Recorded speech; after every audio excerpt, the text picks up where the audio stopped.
अस्सलाम वालेकुम, SM news के साथ मैं हूं इश्तियाक अली। खबरों का सिलसिला बढ़ाते हुए खबर शामिल करते हैं मीरपुर खास से।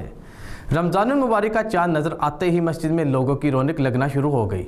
मीरपुर खास की जामिया मस्जिद में नमाज तरावी का एहतमाम बहुत अकीदत और एहतराम से किया गया। इसी हवाले से मज़ीद तफसीलात जानते हैं अपने नुमाइंदे खुरम कादरी से। जी खुरम, क्या तफसीलात है आपके पास? जी बिल्कुल, रमज़ान मुबारक की आमद का सिलसिला जब शुरू होता है तो जन्नत के 8 दरवाजे खोल दिए जाते हैं और जहन्नम के दरवाजे बंद कर दिए जाते हैं और शयातीन भी जकड़ दिए जाते हैं। तो रमज़ान मुबारक का चांद नज़र आते ही मस्जिद में लोगों की रौनकें लगना शुरू हो गई। मीरपुर खास की जामा मस्जिद में नमाज तरावी का एहतमाम बहुत अकीदत और एहतराम से किया गया।